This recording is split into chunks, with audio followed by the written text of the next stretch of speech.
Everybody, come on, listen. I had to do a little intro. What you want to call it? Improvising. I had to do a little improvising. Come on in here. Come on in here. Gotta do a little improvising, but you gotta make it do what it do. Just start coming on in here. Let me fix my lights. Let me change some things. I know this is crazy. You know what I'm gonna do? I'm just gonna be all doing what I don't normally do. Listen. Yes, indeed. Come on in, y'all. Minister Greaves, great morning to you. Great morning. Great morning.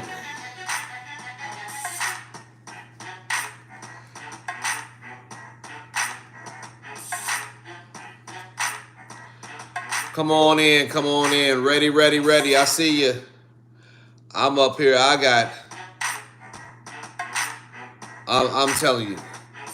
You talk about if it's technically challenging this morning, it's happening. I promise you, it's technically challenging in the morning. If it is, it's happening. All day. Already. Listen. How we doing? Great morning, Brother Michael. Great morning. Great morning. Come on in. Come on in. Hey, great morning, Sister Kyla. Hey, great morning, great morning, great morning. Let your daughter know. I want to see her next week. Listen, I put her down in that water and brought her up fresh and new. I want to see her next week. You just let her know. I'm looking for her. I'm a pop-up pastor. You better tell somebody. I'll pop up. So I want to see her next week. Bring her to the house with you. Come on. Y'all know what it is. Bring her to the house.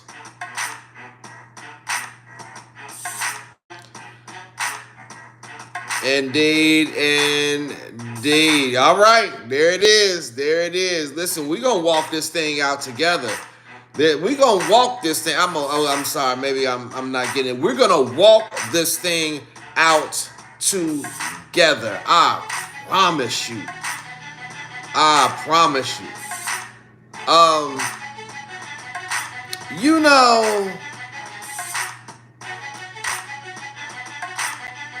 We deny, we fight the idea of perfection because, of course, we are not. None of us are perfect. We all have sinned and fallen short. Y'all know how the scripture go. But in reality, we should aspire to have a clean life. Yeah. We should aspire to have a clean life. There it is. Come on. We need to aspire to have a clean life. Okay, yeah. Let me I got all kind of screens running here. Everybody looking all crazy. Let me move stuff. I told you, I'm impromptuing it. I'm impromptuing it today. All right. I'm looking here. I'm looking there. But I see what's happening here. I'm just, hey, that Patman Water. God bless you. Great morning to you. Sister Shanice, hey, great morning. But what you see, the discussion on Faith Drip today is going to be about the power of cleanliness. The power of cleanliness. I'm going to say it again. The power of cleanliness. Let me get this down just a bit. I'm making some adjustments. The power of cleanliness. That's the drip today. That's the drip. I got all kind of just some zingers. I promise you. I got all kind of zingers. I promise you. Listen, I know, hey, when God gives a word, you have to make provisions to make sure that word is heard. even if it makes you uncomfortable, even if it's, hey, this is not the way I wanted to do it. I had plans and I had thoughts, I had preparations, I had ideas. Sometimes God will blow up your plan. God will blow it all up in the way in which you were going to do it and say, nah, I just want to see if you're going to trust me that it'll still get done. Nah, it might not be the way, Minister David, that you planned it. Oh, no, Brother Michael, it may not be the way that you wrote it down and tried to make the vision plain. No, no, Sister Kyla. It may not look like all your vision boards and oh my goodness, Sister Pat McWater, it may not look alike the vision that you saw in parts and you put the pieces together. No, but God is the master illustrator. God is the curator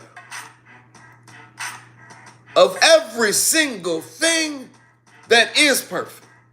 So if you're striving for cleanliness, perfection, although you can't obtain it, let me tell you what you do need to latch on to. You need to latch on to His will. His will. His will. Come on, somebody just type in there. His will. Somebody type it on in there. His will. Yes, His will. I need to see it. I need to see it. His will. See, we just gonna get on something today. His will. His will. His will. I'm telling you, you know me. I like my tech stuff right. I like my screens going across. I like my music in the right place. I like being able to flip and this and that. But hey, sometimes guys like, hey, you know what? That's all cool, and I gave you gifts so that you can do all that. But sometimes I'm going to put you in a place, in a position where we going to see if you can still submit to my will. Don't worry, they going to get the word. Don't worry, the drip is going to be dripping. Don't you dare worry. Everything that is supposed to happen, it's going to happen. Don't you dare worry. But my will be done. My goodness. My will be done. Yes, Lord. Somebody say it.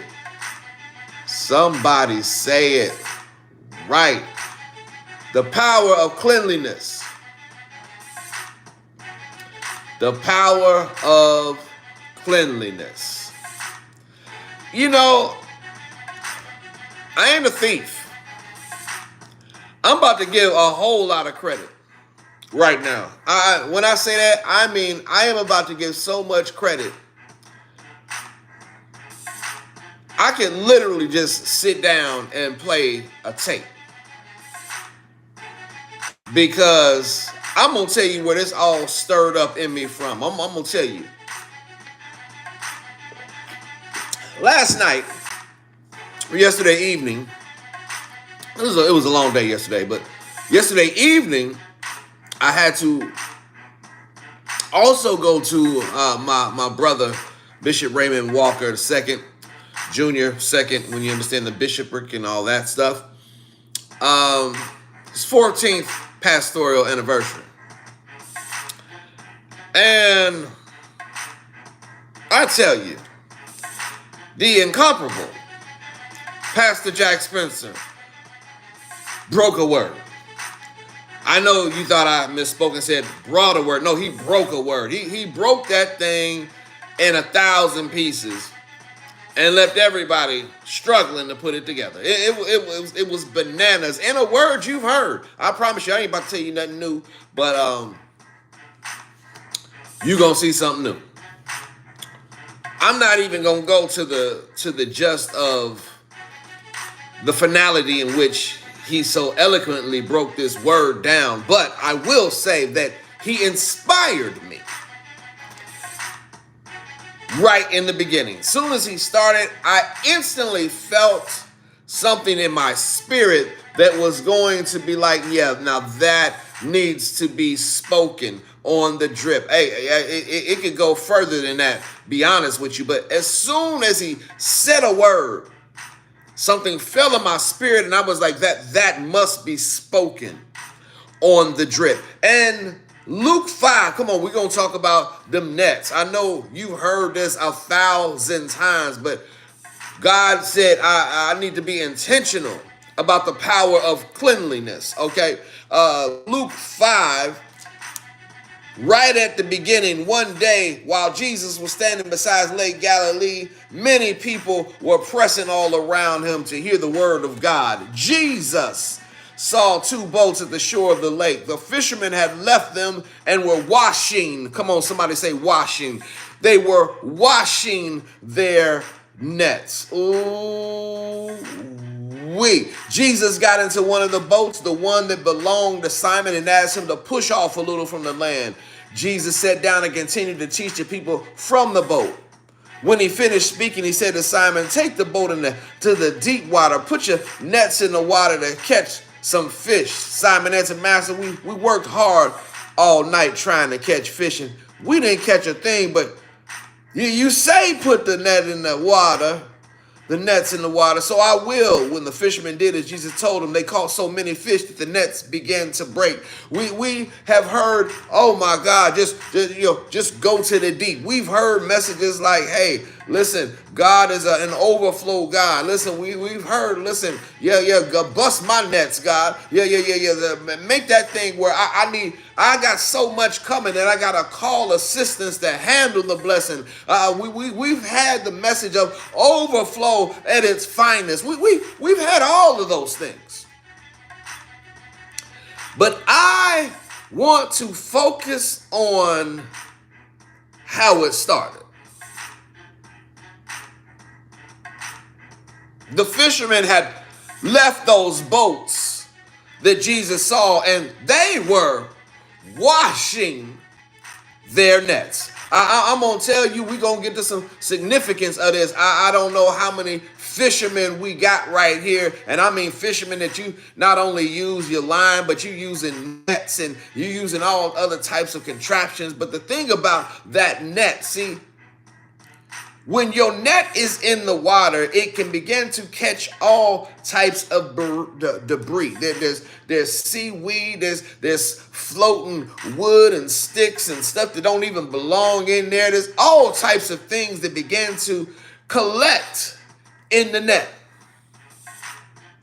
And I know when you've been out there for some time, being patient as fishing is, and the sun is beating down on you, right, just draining you, and you've been out there all night, you've been out there all day. Let me tell you something. The last thing you want to do after coming to shore, especially when you ain't caught a thing. Come on, somebody, listen to this. You done put in all the time, the work, the effort, and have been feeling beat down. Oh, you have lost time. You're not getting anything from the time you spent. The last thing, somebody said the last thing I want to do is now spend more time washing some nets that didn't catch me anything. Oh my goodness. Yeah, I might be happy about it if them nets caught me something, but I'm talking about they didn't catch me a thing. And now I got to spend more time washing the nets that didn't catch me anything. Yeah, I'll get it tomorrow. I know that's what some of y'all saying right now. I get it tomorrow. But see, what they didn't know is that Jesus would come on the scene. What they didn't know is that Jesus would get in Simon's boat. What they didn't know is he would say, hey, go on out a little bit. I'm going to talk to the people. Oh, okay. And then after he talked to the people, what he didn't know is, hey, why don't you go on out farther and I want you to throw your nets to the side. No, see, he didn't know that. But what Peter didn't know was purely understood. Peter, although tired, Peter, although disappointed, Peter, listen, enough already. How am I going to pay for this? How am I going to pay for that? I was expecting to do something with this money. I had plans for this money. No money came, but Peter still washing his net put him in a position that when Jesus stepped on the scene, he was ready. The power of cleanliness. Listen, his cleanliness prepared him for a miracle. Cleanliness equates to preparation. But listen, I don't really know if y'all understand it or picking up anything I'm saying right now. But his cleanliness signified preparation. It signified, oh, I'm ready to throw it in again. Now, I don't really for sure know what you talking about. I just was out here all night long. We didn't catch a thing. But you know, if that's what you say you need me to do, well, my net is ready. Well, you know what? I'm prepared to go back out again. Well, you know what? We can give it a try. I don't have to get nothing together because I'm already together. What they say? You ain't got to get ready if you stay ready. Peter was ready because he prepared his nets. The power of cleanliness. Them nets was full of power because they were clean. They were ready. See, if you walking around with dirty nets, come on, you want something. You trying to attract something. You trying to bring something to you. See, the thing about it is when clean nets are less visible to the fish, the fish don't notice them because there's no debris there. Oh boy, somebody better get me. Come on. No. Listen, when you got debris hanging in your nets, it can become a distraction to the fish. And now they're like, I don't know what that is. Let me go the other way. And you're wondering why nothing's happening for you. You're wondering why everything that's supposed to be coming to you ain't coming that way. Because you got dirty nets. Listen, God is trying to send them to you, but they like, I don't know what is that. I'm uncertain about that. I don't know. Maybe let me go another route. It's your nets, baby. See, another thing about cleaning your nets, if you got dirty nets in your life, if you got dirty nets, you up here talking about you prophesying, you just speaking life and not death. I know how y'all do. Y'all holy, but you just all in that, but you throwing dirty nets out and you trying to figure out why is it so hard. You trying to figure out, man, it feels like I'm struggling. You like, man, it feels like I've only been, doing this for an hour or 30 minutes, but it feels like all day. See, when you are messing with dirty nets full of debris, don't you know you got extra weight that shouldn't be there? It takes way more effort to throw that dirty net. Boy, somebody say, listen, it ain't doing what it's supposed to do. It's not acting in the way that it was built. It's a lot of things that should be happening that ain't happening because you refuse to clean your net. You just want to use the laziness, the dirty net. But you don't understand. See, the net went in the water. Now it's in a place that you cannot see. And you are unable to understand that it is not performing as designed. Yeah. I'm going to say that again. You tossing the net down into the water in which you cannot see. And because you have not done the preparation to receive the power of cleanliness, that net is not performing as designed. It doesn't react when you pull it like it's supposed to because there's some extra things hanging on. It doesn't draw in what it's supposed to because instead of, just looking like, oh yeah, just come to me, there's things hanging on that is distracting what's supposed to come to you. My goodness. Listen, the strength it's supposed to have doesn't have it now because you haven't been removing the things that are trying to hang on to it. And now your durability of the net is in jeopardy.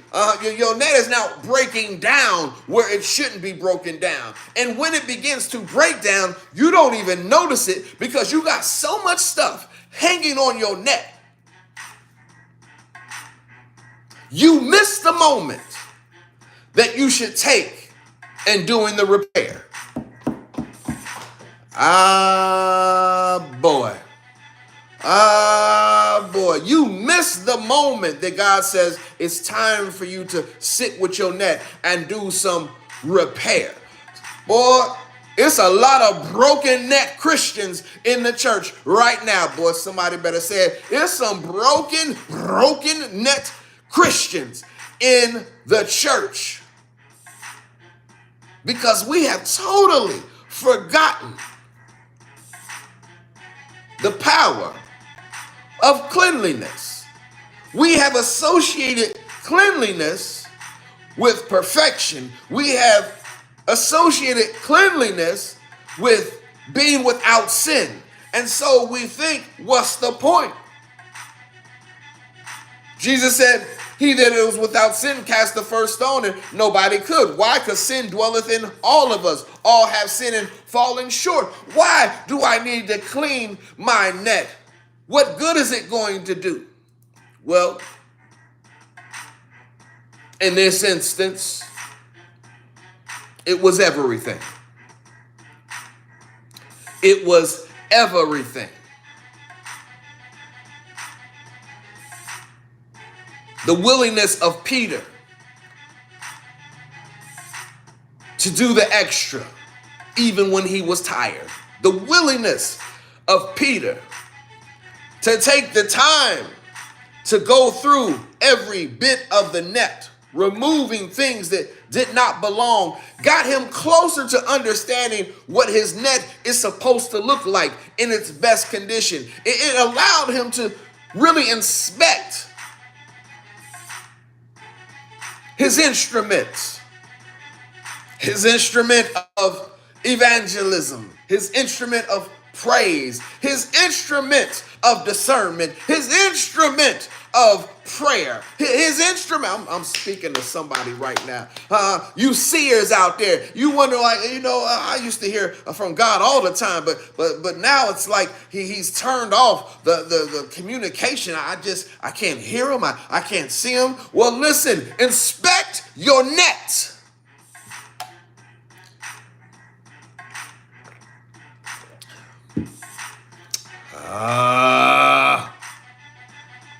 Sister Raina, inspect your net. Come on, Sister Shanice, inspect your net. Brother Michael, inspect your net. Come on, my sister Pat Water, inspect your net. Inspect it. Minister Greaves, inspect your net. Somebody just say, hey, inspection time. Inspection time. Listen, we hate on the job when here they come doing an audit. You want to get somebody's anxiety up? Boy, don't announce that there's an audit coming, because you don't want somebody in your business telling you what you missed, telling you what ain't right, telling you what you done got wrong, telling you what you got to fix. But you know what? If you would just do some personal internal audits of your own, when the person stepped on the scene, your net would already be ready to go. The problem of anxiety rises up in us because before they got on the scene, we was doing it any type of way. We was doing what we wanted to do. We was doing what was comfortable for us. We was doing, I'll get it tomorrow. We was doing, okay, well, you just let me know when it's done. And you never check and see if it got done. We was doing all of that.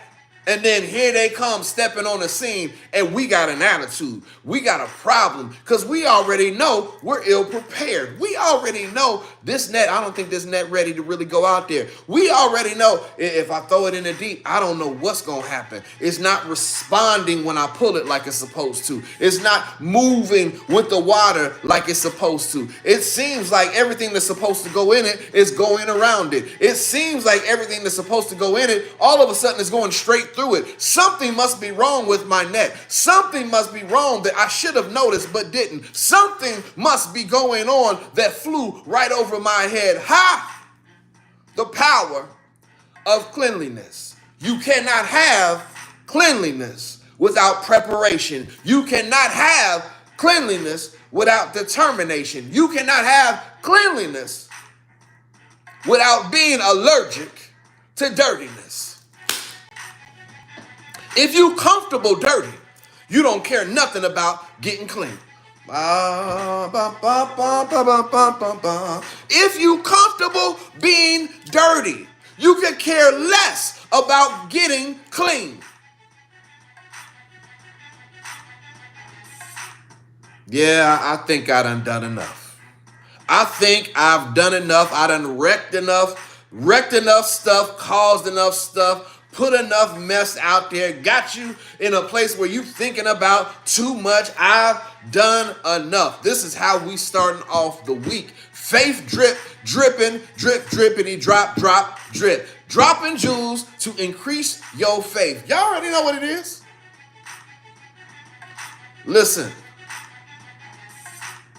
if you want to know and learn some Bible, listen, I preach on Sunday, but if you want to learn Bible, make sure you join Faith and Truth Christian Center every Thursday at 7 p.m.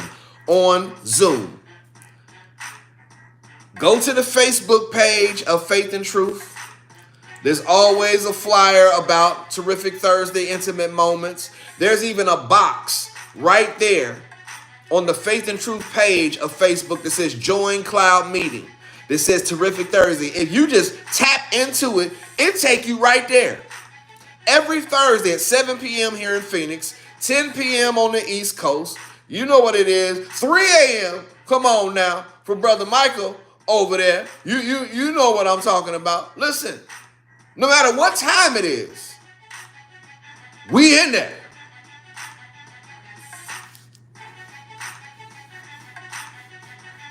Join me Friday. Because you see how we just started the week.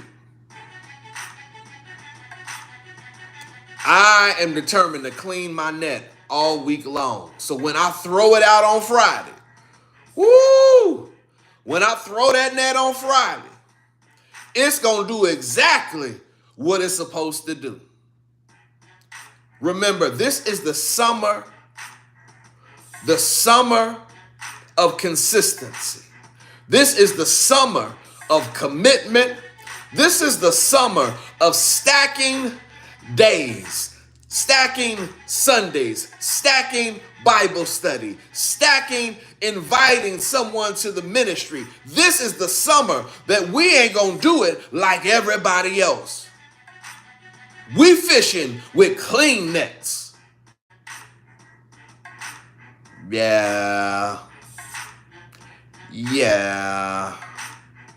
Remember, y'all, God is always walking with you. And I promise you, he always will. Believe that. I love y'all. Ain't nothing you can do about it. Peace and love.